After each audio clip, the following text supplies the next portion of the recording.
Assalamualaikum warahmatullahi wabarakatuh.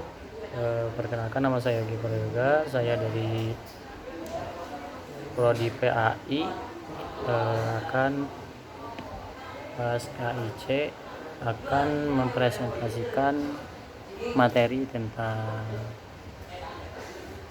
pengertian pembelajaran, tujuan dan karakteristik pembelajaran SKI di mata kuliah Sejarah Kebudayaan Islam.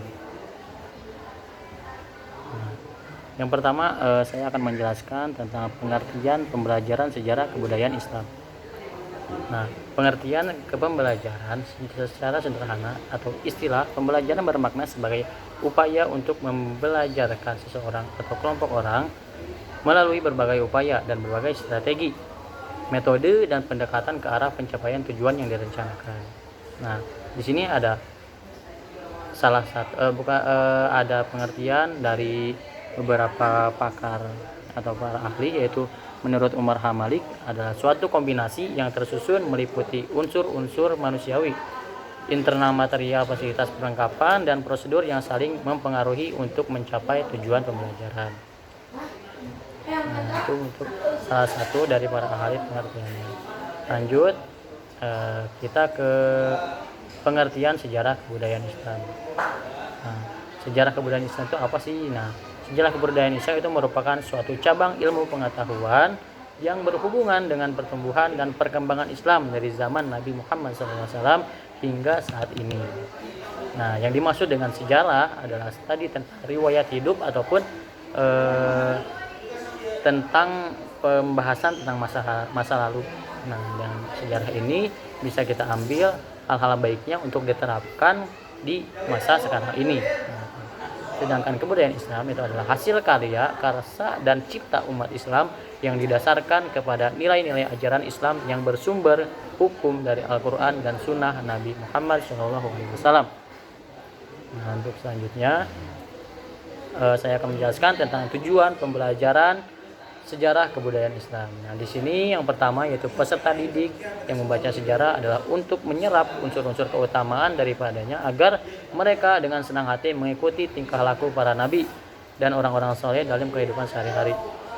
Pelajaran sejarah merupakan contoh teladan bagi umat Islam yang meyakininya dan merupakan sumber syariah yang besar.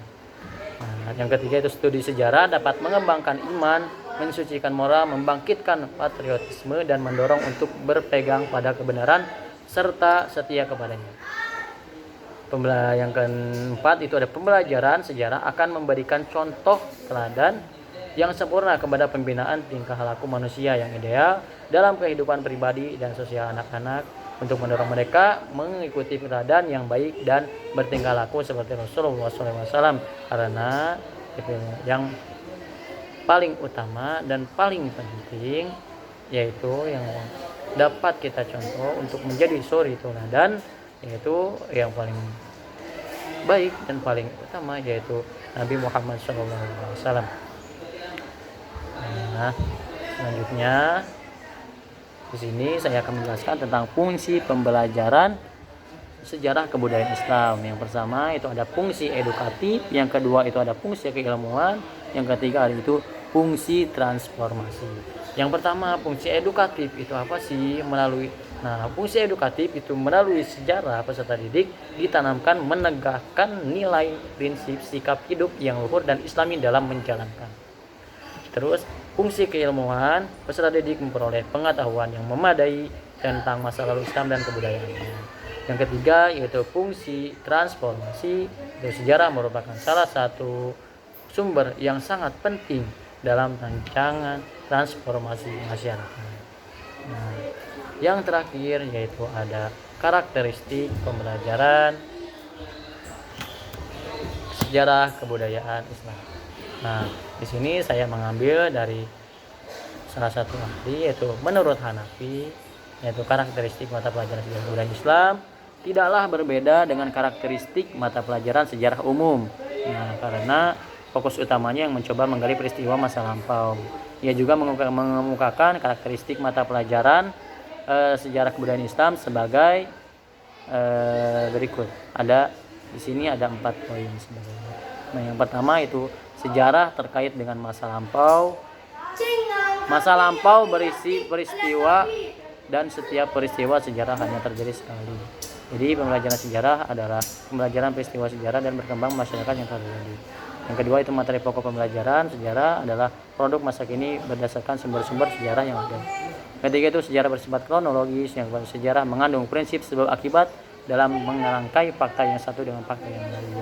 Ya mungkin hanya itu yang dapat saya sampaikan tentang pengertian sejarah kebudayaan Islam dan hal-hal lainnya. Mungkin hanya itu yang saya dapat sampaikan. Mohon maaf bila ada kesalahan. Wassalamualaikum warahmatullahi wabarakatuh.